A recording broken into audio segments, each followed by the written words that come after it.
और एक आत्मा जिसकी कोई खास प्रवृत्ति होती है, वह समानता के नियमों, लॉज ऑफ एफिनिटी के अनुसार ऐसे शरीर में जन्म लेती है जो उस प्रवृत्ति को दिखाने के लिए सबसे उपयुक्त माध्यम होता है।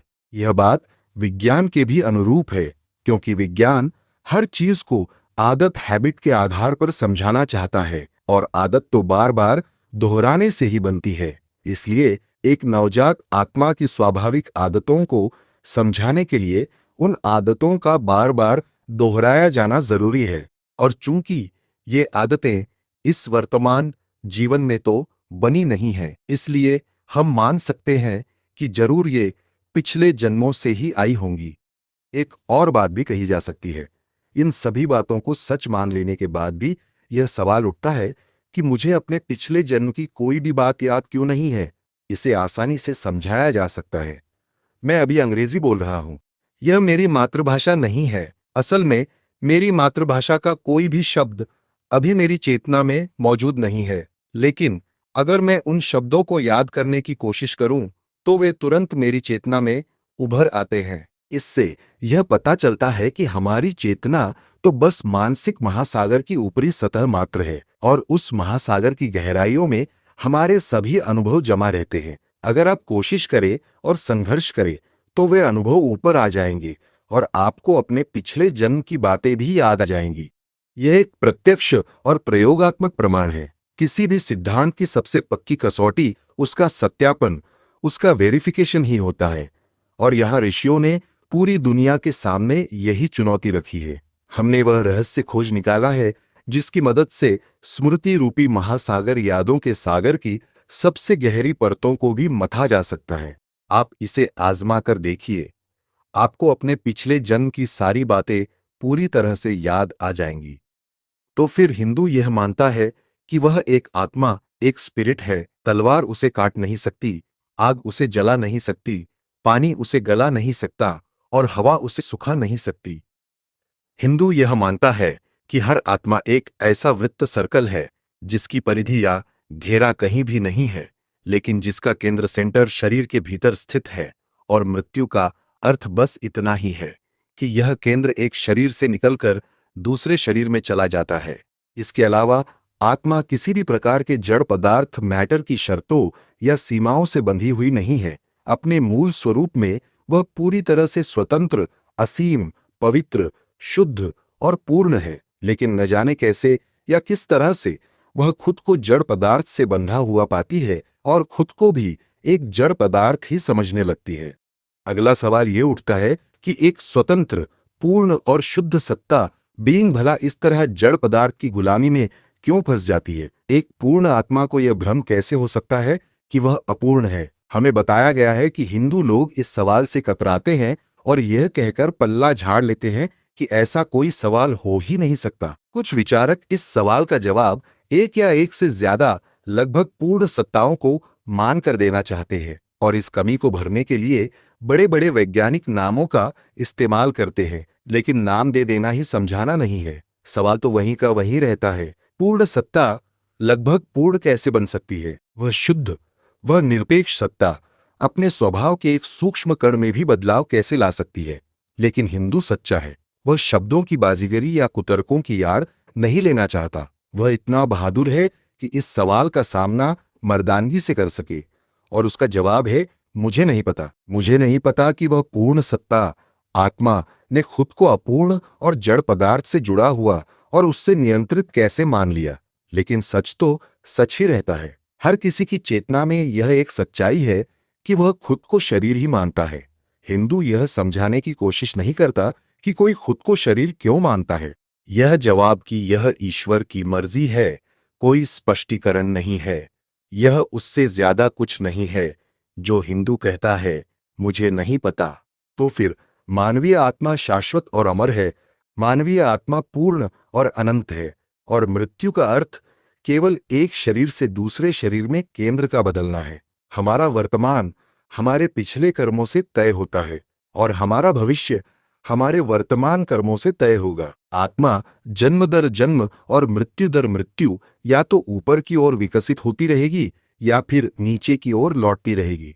लेकिन यहाँ एक और सवाल उठता है, क्या इंसान तूफान में फंसी एक छोटी सी नाव जैसा है, जो एक पल तो लहरों के झागदार शिखर पर ऊपर उठ जाती है और अगले ही पल किसी गहरी खाई में नीचे जा गिरती है। क्या वह मानव अच्छे और बुरे कर्मों की दया पर इधर उधर डगमगाता हुआ कारण और प्रभाव की कॉज एंड इफेक्ट्स की उस सदा उग्र, सदा प्रवाहित और निर्मम श्रृंखला में फंसा हुआ एक शक्तिहीन, बेबस और टूटा हुआ जहाज मात्र है? क्या वह कार्य कारण के उस चक्र के नीचे फंसा एक छोटा सा कीड़ा मात्र है, जो अपने रास्ते में आने वाली हर चीज को कुचलता हुआ आगे बढ़ता जाता है और न तो किसी विधवा के आंसुओं की परवाह करता है और न ही किसी अनाथ की चीख की? इस विचार से ही दिल डूबने लगता है। फिर भी यही प्रकृति का नियम है। क्या मानवता के लिए कोई आशा नहीं है? क्या कोई बच निकलने का रास्ता नहीं है? यही वह चीख थी जो निराशा से भरे दिल की गहराइयों से फूट पड़ी थी। अंतत यह चीख दया के सिंहासन तक पहुंची और आशा तथा सांत्वना के शब्द नीचे उतरे और एक वैदिक ऋषि को प्रेरित किया, और वह संसार के सामने खड़ा हुआ और एक बुलंद आवाज में यह शुभ समाचार सुनाया, सुनो मनुष्यों, हे अमर आनंद की संतानों, तुम भी जो उच्च लोकों में निवास करते हो, मैंने उस आदि पुरुष को पा लिया है जो समस्त अंधकार और समस्त भ्रम से परे है। केवल उसे जानकर ही तुम बार बार होने वाली मृत्यु से बच सकोगे। अमर आनंद की संतानों, कितना मधुर, कितना आशापूर्ण नाम है। भाइयों, मुझे तुम्हें इसी मधुर नाम से पुकारने की अनुमति दो। अमर आनंद के उत्तराधिकारी। हाँ, एक हिंदू तुम्हें पापी कहने से इनकार करता है। तुम सभी ईश्वर की संतान हो, अमर आनंद के भागीदार हो, पवित्र और पूर्ण सत्ताएं हो। तुम पृथ्वी पर साक्षात देवता हो, और क्यों तुम्हें पापी कहा जाए? किसी मनुष्य को ऐसा कहना ही एक पाप है। यह मानव स्वभाव पर एक स्थायी कलंक है। उठो, हे सिंहों, और इस भ्रम को झटक कर फेंक दो कि तुम भेड़े हो। तुम तो अमर आत्माएं हो, मुक्त चेतनाएं हो। तुम सब धन्य और शाश्वत हो। तुम जड़ पदार्थ नहीं हो, तुम शरीर नहीं हो। जड़ पदार्थ तुम्हारा सेवक है, तुम जड़ पदार्थ के सेवक नहीं हो। इस प्रकार वेद यह घोषणा करते हैं कि ये कठोर और क्षमा न करने वाले कानूनों का कोई भयानक मेल नहीं है, न ही ये कारण और प्रभाव की कोई अंतहीन जेल है, बल्कि इन सभी कानूनों के शीर्ष पर पदार्थ और शक्ति के हर कण के भीतर और उसके माध्यम से वह एक परम तत्व खड़ा है, जिसके आदेश से यह हवा चलती है, यह आग जलती है, ये बादल बरसते हैं और निरंतर मृत्यु इस पृथ्वी पर विचरण करती है। फिर उस परम तत्व का स्वरूप कैसा है? वह परम तत्व तो सर्वत्र है, पवित्र और निराकार, सर्वशक्तिमान और परम दयालु।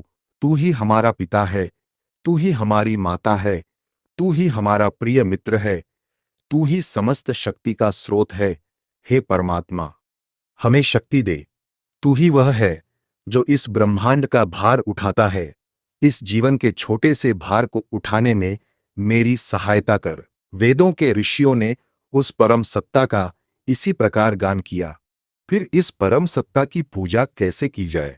स्वामी विवेकानंद बताते हैं कि प्रेम के द्वारा ही उस परम सत्ता की पूजा की जाए। उसकी पूजा उस एकमात्र प्रियतम के रूप में की जानी चाहिए, जो इस लोक और परलोक की हर वस्तु से अधिक प्रिय हो। यह वेदों में घोषित सार्वभौमिक सर्वसुलभ प्रेम का सिद्धांत है। और आइए देखें कि किस प्रकार भगवान कृष्ण ने, जिन्हें हिंदू लोग पृथ्वी पर ईश्वर का अवतार मानते हैं, इस सिद्धांत को पूर्ण रूप से विकसित किया और उसका उपदेश दिया। इस दुनिया को भगवान श्री कृष्ण ने सिखाया कि मनुष्य को इस संसार में कमल के पत्ते की भांति रहना चाहिए, जो जल में उगता अवश्य है, किंतु उस जल से कभी भीगता नहीं। ठीक उसी प्रकार मनुष्य को भी इस संसार में रहते हुए अपना हृदय ईश्वर को समर्पित करना चाहिए और अपने हाथ कर्म को समर्पित रखने चाहिए। इस लोक अथवा परलोक में किसी प्रतिफल की आशा से ईश्वर से प्रेम करना उत्तम है, किंतु केवल प्रेम के खातिर ईश्वर से प्रेम करना उससे भी श्रेष्ठ है। और प्रार्थना इस प्रकार है, हे प्रभु, मुझे न तो धन की अभिलाषा है, न संतान की अभिलाषा है, और न ही विद्या की अभिलाषा है। यदि तेरी यही इच्छा है तो मैं बार बार इस संसार में जन्म लेने को भी तत्पर हूं, किंतु मुझे केवल यह वरदान दे कि मैं बिना किसी प्रतिफल की आशा के तुझसे प्रेम कर सकूं, निस्वार्थ भाव से, केवल प्रेम के खातिर ही प्रेम कर सकूं और कर्तव्य भाव से ही, लोक कल्याण की भावना से निष्काम कर्म कर सकूं। कृष्ण के शिष्यों में से एक शिष्य युधिष्ठिर, जो उस समय भारत का एक महान सम्राट था, एक बार अपने शत्रुओं द्वारा अपने राज्य से निष्कासित कर दिया गया। उसे अपनी महारानी के साथ हिमालय के एक वन में शरण लेनी पड़ी। वहां एक दिन महारानी ने उससे पूछा कि ऐसा क्यों है कि तुम जैसा अत्यंत सदाचारी पुरुष भी इतनी अधिक पीड़ा भोग रहा है। तो युधिष्ठिर ने उत्तर दिया, देखो मेरी रानी, हिमालय को देखो, वे कितने भव्य और सुंदर हैं। मैं उनसे प्रेम करता हूं। वे मुझे कुछ नहीं देते, लेकिन मेरा स्वभाव ही भव्य और सुंदर चीजों से प्रेम करना है, इसलिए मैं उनसे प्रेम करता हूं। इसी तरह मैं ईश्वर से प्रेम करता हूं। वे ही समस्त सौंदर्य और समस्त भव्यता के स्रोत हैं। वे ही एकमात्र प्रेम के पात्र हैं। मेरा स्वभाव ही उनसे प्रेम करना है और इसलिए मैं प्रेम करता हूं। मैं किसी चीज के लिए प्रार्थना नहीं करता। मैं किसी चीज की मांग नहीं करता। वे मुझे जहां चाहे वहां रखे। मुझे तो केवल प्रेम के लिए ही उनसे प्रेम करना है। मैं प्रेम का सौदा नहीं कर सकता। वेद हमें सिखाते हैं कि हमारी आत्मा दिव्य है, जो अविद्या से ढके होने के कारण केवल जड़ पदार्थ के भोग रूपी बंधन में बंधी हुई है। हमें पूर्णता तब प्राप्त होगी जब यह अज्ञान से उत्पन्न यह बंधन टूट जाएगा। और इसके लिए वे जिस शब्द का प्रयोग करते हैं वह है मुक्ति, अपवर्ग, निर्वाण, मोक्ष, पूर्ण स्वतंत्रता, अपूर्णता के बंधनों से शाश्वत मुक्ति, मृत्यु और कष्टों से शाश्वत मुक्ति। और अज्ञान से उत्पन्न अनेक जन्मों का यह बंधन केवल ईश्वर की कृपा से ही टूट सकता है, और यह कृपा केवल पवित्र लोगों पर ही बरसती है। अतः पवित्रता ही ईश्वर की कृपा प्राप्त करने की मुख्य शर्त है। यह ईश्वरीय कृपा किस प्रकार कार्य करती है? स्वामी विवेकानंद बताते हैं कि वे मनुष्य स्वयं को जब पवित्र हृदय के समक्ष प्रकट करते हैं, तब ये पवित्र और निष्कलंक लोग ईश्वर के दर्शन करते हैं। हाँ, यह इसी जीवन में संभव है मित्रों। तभी और केवल तभी हमारे हृदय की समस्त कुटिलताएं सीधी हो जाती है, जब हमारा मन पवित्र हो, प्रेम से पूर्ण हो, परमात्मा के समर्पित हो। तब हमारे समस्त संदेह समाप्त हो जाते हैं। तब मनुष्य किसी भयानक कार्य कारण नियम या अनंत लॉ ऑफ कॉजेशन का मात्र खिलौना बनकर नहीं रह जाता। यही हिंदू धर्म का मूल केंद्र और उसका सबसे महत्वपूर्ण सिद्धांत है। हिंदू केवल कोरे शब्दों और कल्पित सिद्धांतों के सहारे जीना नहीं चाहता। यदि सामान्य इंद्रिय गोचर अस्तित्व से परे भी कोई सत्ताएं विद्यमान हैं, तो वह हिंदू उन सत्ताओं का साक्षात दर्शन करना चाहता है। यदि उसके भीतर कोई ऐसी आत्मा है जो जड़ पदार्थ से भिन्न है, यदि कोई सर्व कृपालु परमात्मा विद्यमान है, तो वह सीधे उन्हीं के पास जाना चाहता है। उसे ईश्वर का दर्शन करना ही है, और केवल इसी से उसके समस्त संदेहों का निवारण हो सकता है। अतः आत्मा और ईश्वर के विषय में एक हिंदू ऋषि जो सबसे बड़ा प्रमाण प्रस्तुत करता है वह यह है, मैंने आत्मा का दर्शन किया है, मैंने ईश्वर का दर्शन किया है, और यही पूर्णता की एकमात्र शर्त है। हिंदू धर्म का सार किसी विशेष सिद्धांत या किसी विशेष मत को केवल मान लेने के लिए किए गए संघर्षों और प्रयासों में नहीं है, बल्कि उसे साक्षात अनुभव करने में है। केवल विश्वास करने में नहीं, बल्कि स्वयं वह बन जाने और उसमें विलीन हो जाने में है। इस प्रकार उनकी पूरी व्यवस्था का उद्देश्य निरंतर जीवन संघर्ष के माध्यम से पूर्ण बनना, दिव्य बनना, ईश्वर तक पहुंचना और अंतत ईश्वर के दर्शन करना है। और ईश्वर तक पहुंचना, ईश्वर के दर्शन करना तथा ठीक वैसे ही पूर्ण बनना जैसे स्वर्ग में स्थित परमपिता पूर्ण है, यही हिंदुओं का धर्म है। भारत में यही धर्म की अवधारणा है। और जब कोई मनुष्य पूर्णता प्राप्त कर लेता है तो उसका होता क्या है? वह मनुष्य असीम आनंद का जीवन जीता है। वह मनुष्य असीम और पूर्ण आनंद का उपभोग करता है, क्योंकि उसे वह एकमात्र वस्तु प्राप्त हो गई है जिसमें मनुष्य को वास्तव में सुख मिलना चाहिए, अर्थात ईश्वर, और वह ईश्वर के साथ उस आनंद का अनुभव करता है। इस विषय पर सभी हिंदू एक मत हैं। यह भारत के सभी संप्रदायों का साझा धर्म है।